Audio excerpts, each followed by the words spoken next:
Thank you, Mr. Chairman. I too am sad to have to oppose this amendment. This is not my favorite process, but it constrains us from making this amendment because it would blow the whole thing up. I signed on to reconciliation because of the crisis that we're in and the need to take action. And I still hold out hope that overall we'll have a bipartisan approach.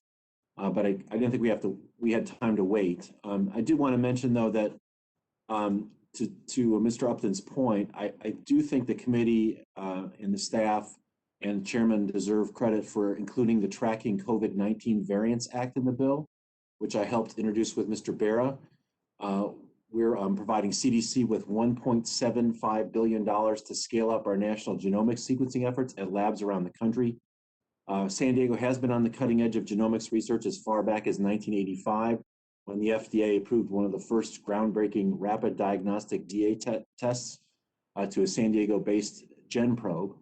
And our region has shown the world what happens when the research community, institutions like the Salk, Scripps Research, and Rady's Children's Institute for Genomic Medicine collaborate with genomic sequencing companies like Illumina and Human Longevity and the J. Craig Venter Institute.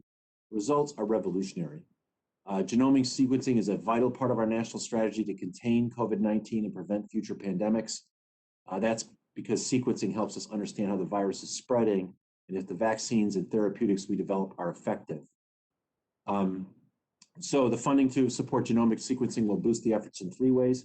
It funds CDC's Advanced Molecular Detection Initiative, which integrates genomic technology and genomic epidemiology, including the establishment of national sequence-based surveillance conducted as part of the private-public partnership called SPHERES. Second, it ensures that labs have the guidance they need to properly sequence COVID-19 positive samples and share timely, actionable data with the CDC. And finally, it supports labs already doing this work to increase their workforce and informatics capability.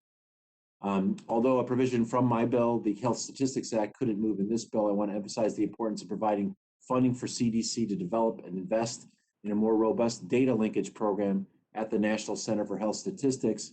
That program would allow for temporary linkage of data across multiple sources, including genomic data, clinical data, and epidemiological data for the purposes of public health research.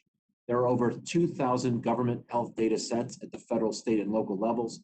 Many of these sources are siloed, so answers to the most basic research questions remain unknown. For instance, what's the true mortality rate of COVID-19? And does have adequate lab testing in the surrounding geographic areas correlate to avoiding hospitalization and mortality?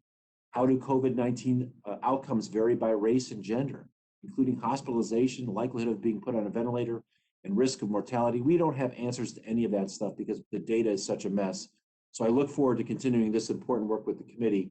Thank you for taking this important first step, and I yield back.